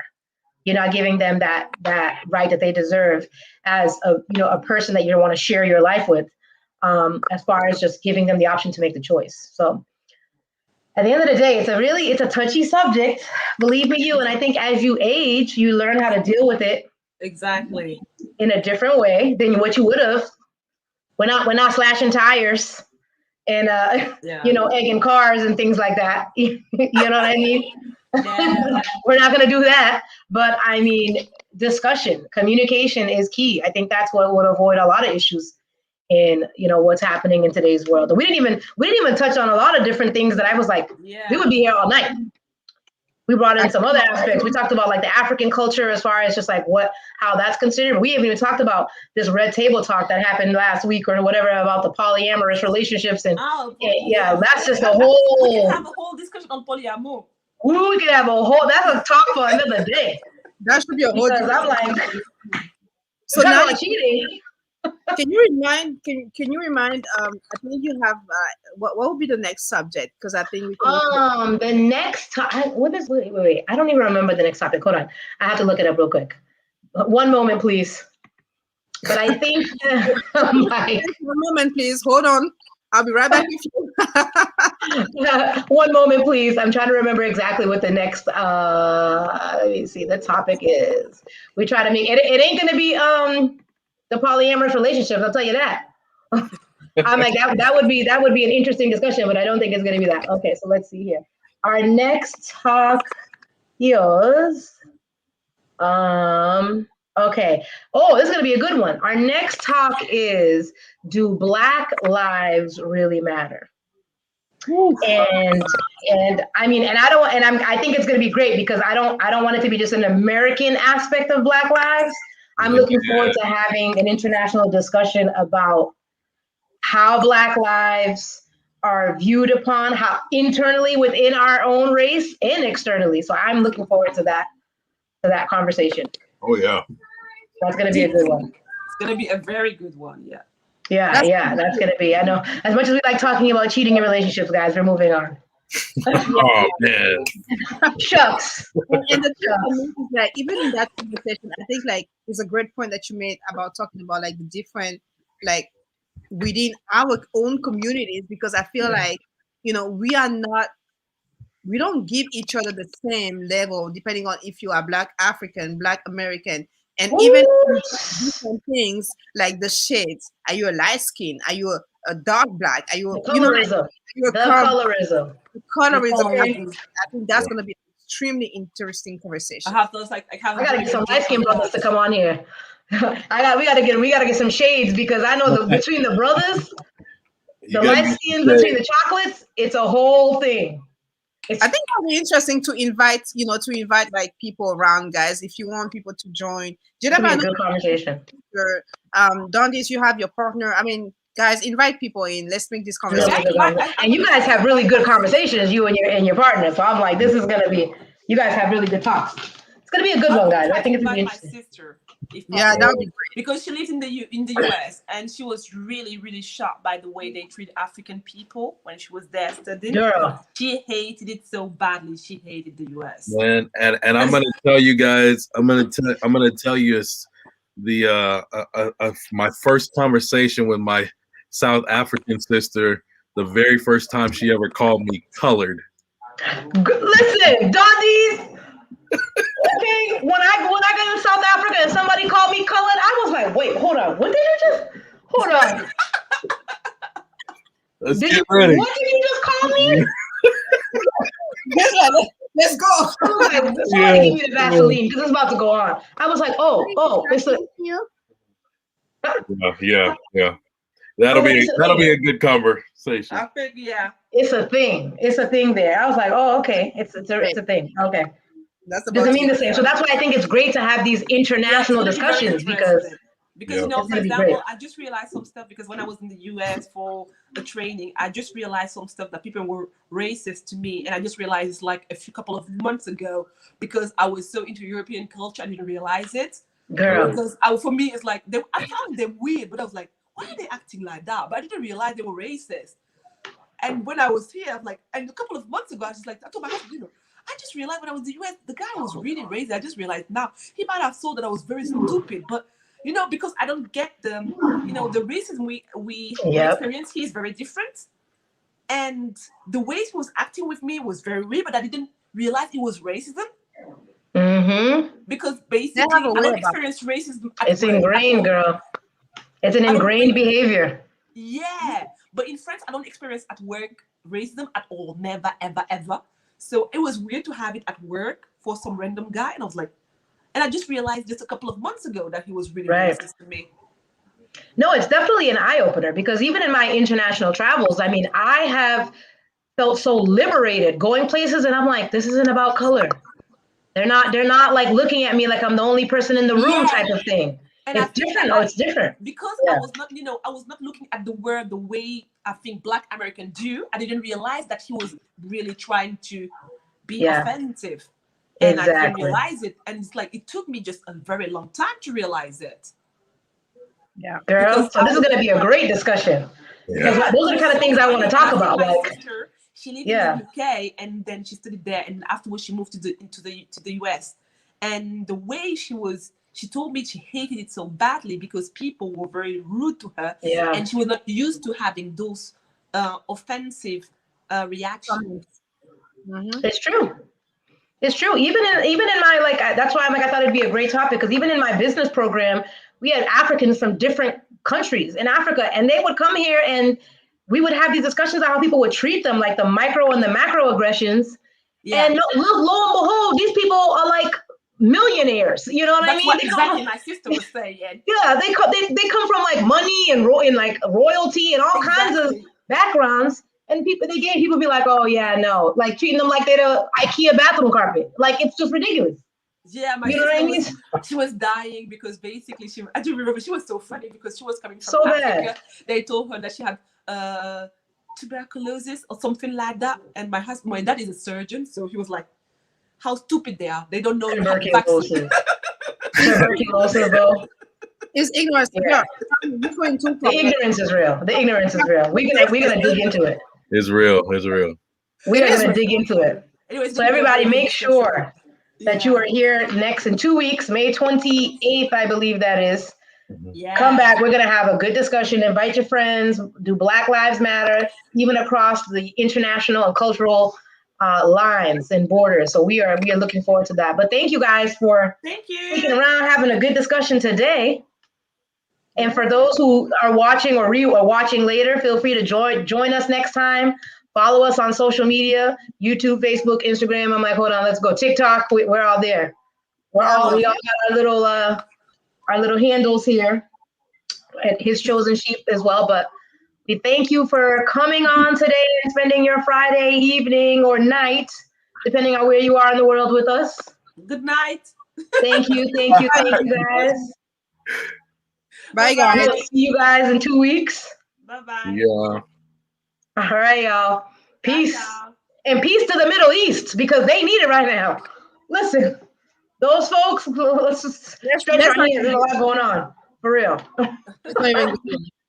Yeah. All right. Well, have a great weekend, guys. Talk later. Bye. Bye.